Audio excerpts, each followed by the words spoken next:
la mañana con 43 minutos. Estamos ya en el segmento de entrevistas de Radio América, la campeona del Ecuador, la señal de la ciudad de Guayaquil, que es la 93.3.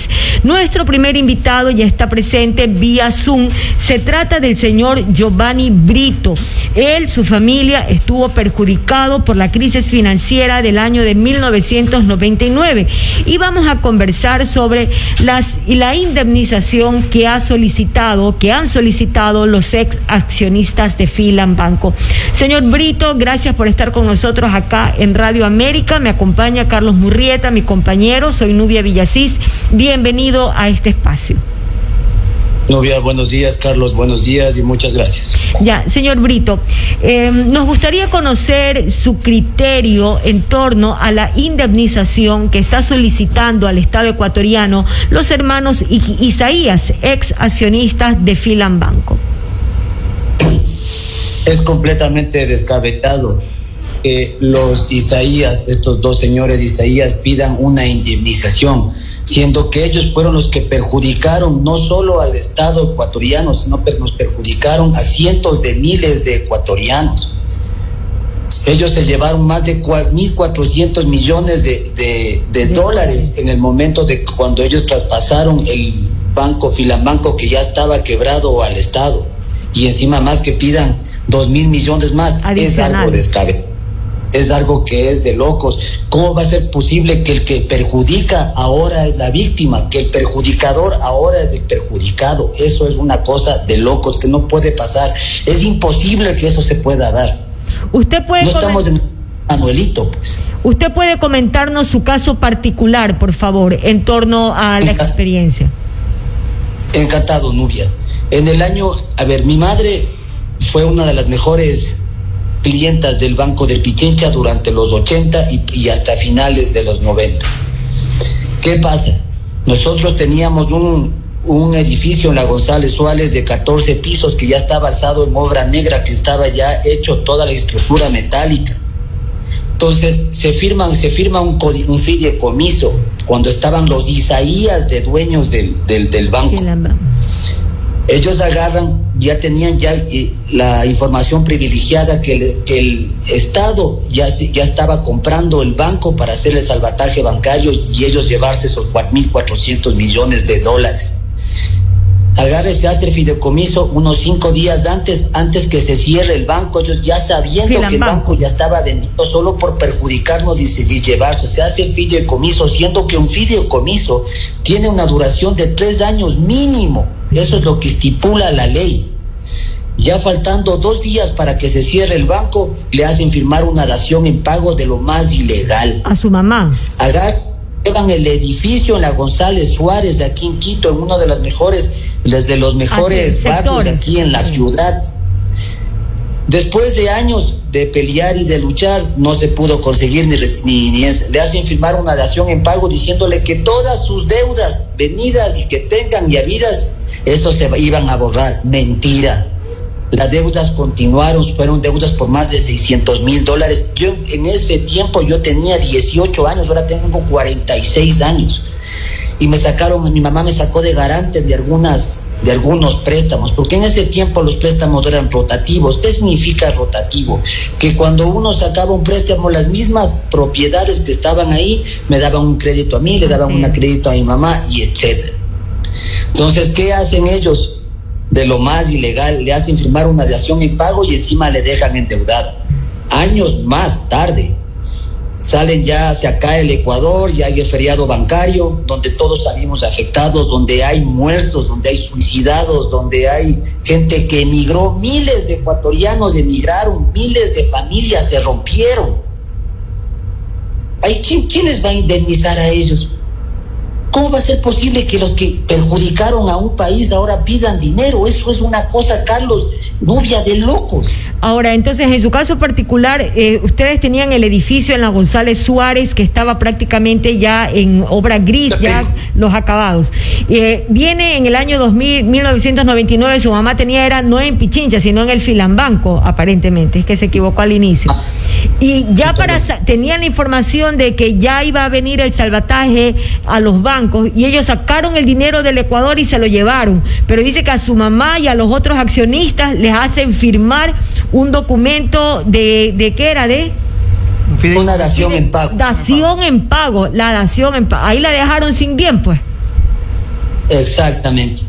Unos 2 o 3 años más tarde, Nubia, ya sale cuando se dio el salvataje bancario. ¿Qué pasó? Salieron los CDRs, claro, los famosos, los certificados de depósitos reprogramables, ¿no es cierto? ¿Qué pasó en ese entonces? Agarran, hacen un negociado con la curia, con la Conferencia Episcopal Ecuatoriana, y compran el edificio, un edificio que estaba avaluado en más de $4 millones, compran el edificio en 80,000, y ni siquiera en 80,000 porque pagan con CDRs. Ustedes saben, los CDRs bajaron su valor nominal, bajó hasta la mitad, ni siquiera pagaron 80,000, pagaron 40,000 dólares.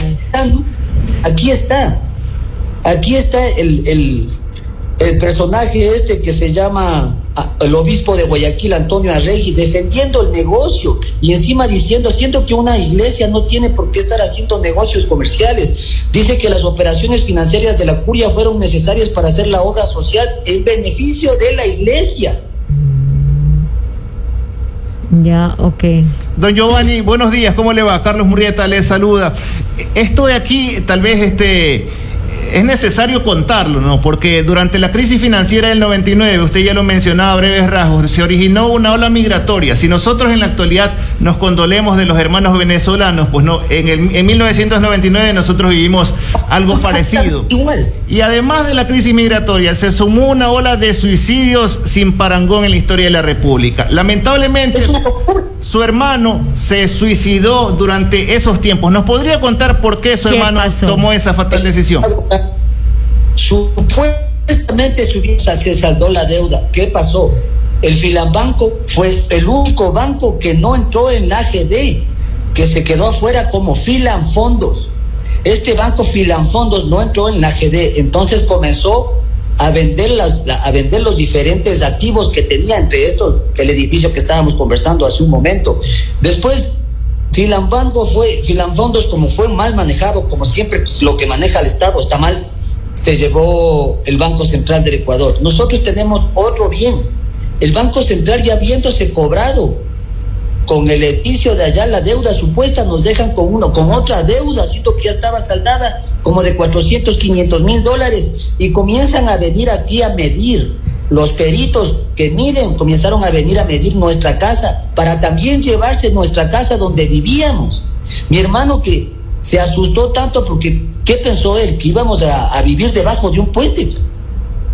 Agarró y se suicidó, se lanzó de un 8º piso. Entonces aquí no estamos hablando de dinero y todo lo demás, estamos hablando de gente que se murió, pues, Carlos, Nubia. Estamos hablando de gente que emigró, que se destruyó, que le dejaron en la pobreza absoluta. Y ahora que vengan los que nos perjudicaron a cientos de miles de ecuatorianos, sean los perjudicados, eso está mal, pues. Ahora, es una cosa absurda.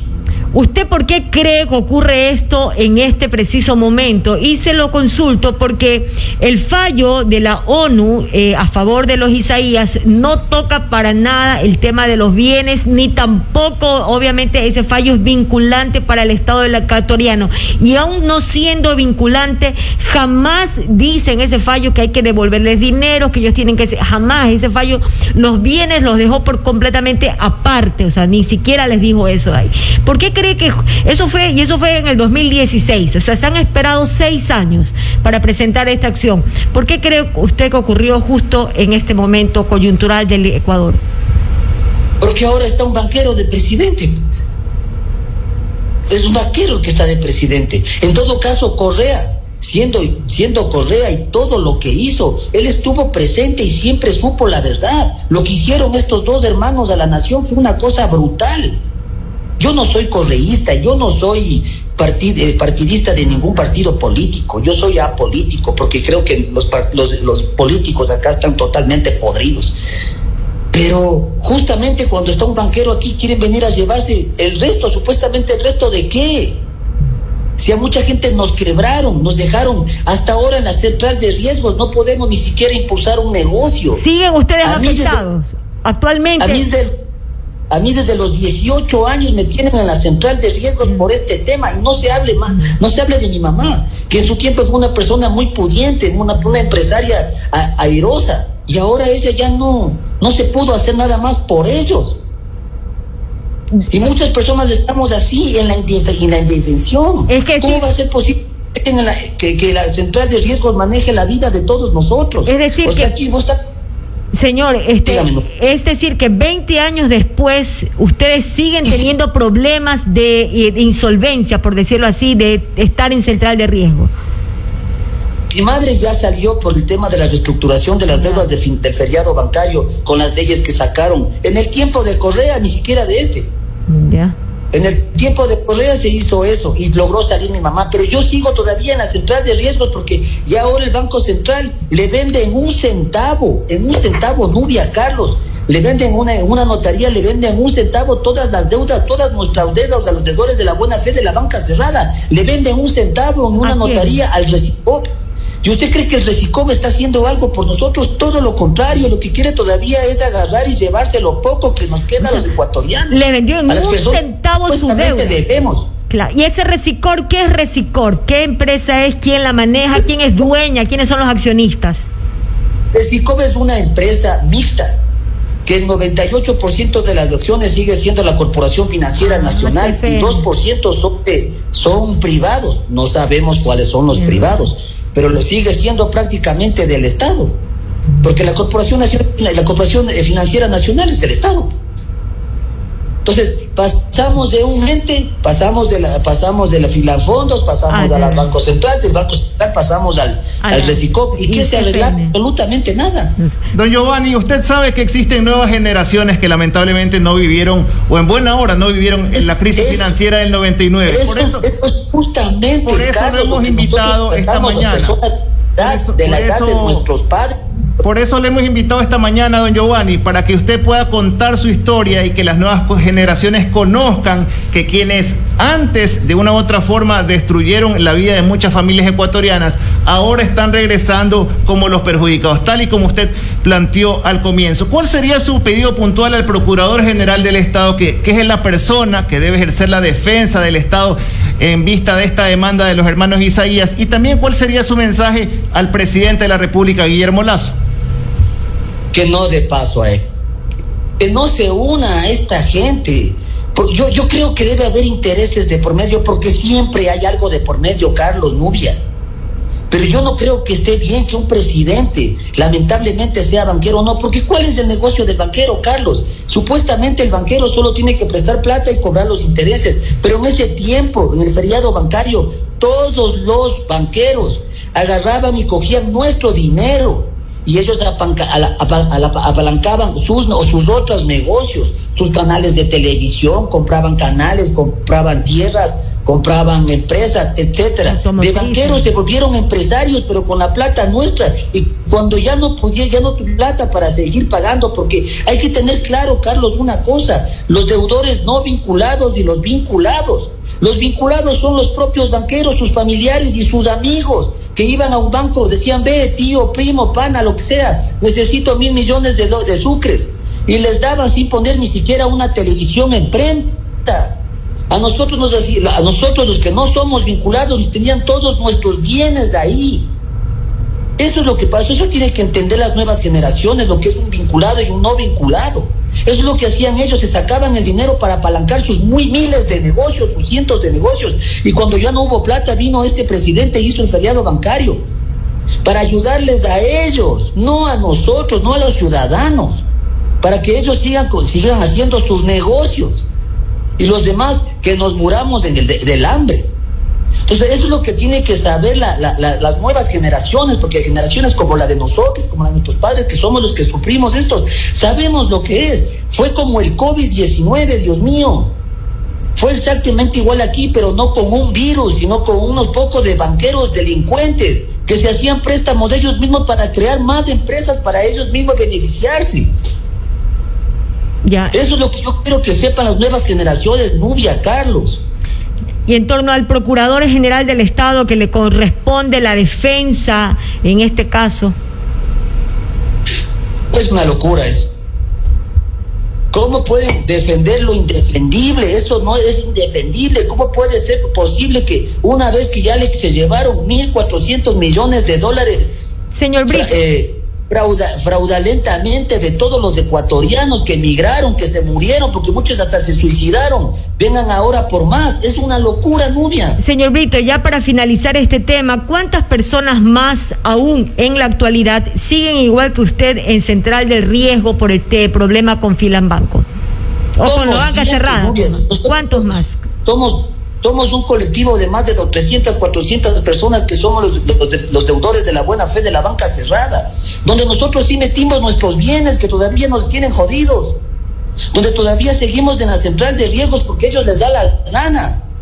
Siento que nosotros ya pagamos hasta con un edificio, siento que le vendieron a los curas. Aquí está, y aquí está el edificio en la mano de este obispo Antonio Arregui. Y de él está defendiendo el negocio, porque como usted sabe, en el feriado bancario se frisaron todos los fondos de los ecuatorianos, y los que más tenían tenían eran ellos, los curas. Y como ellos tenían tanta plata, compraron los CDRs y comenzaron a comprar más y más bienes, inmuebles. Ok. Por Dios, ¿en qué país vivimos? Ok, 7 en punto, ya tenemos que despedir la entrevista. Le agradecemos mucho su participación al señor Giovanni Brito, que es perjudicado por la crisis financiera de 1999, hablándonos sobre la indemnización que está solicitando los ex accionistas de Filambancos, y nos ha expuesto su caso, que es igual al de otros cientos de personas que aún siguen afectadas por esta crisis, ¿no? Han pasado 20 años, pero todavía no está cerrado esto, porque todas las personas, hay muchas personas que están aún dentro de ese ámbito, perjudicados de buena fe. Gracias por su participación. Gracias a ustedes, un buen día. Gracias, buenos días, don Giovanni. 7 en punto de la mañana.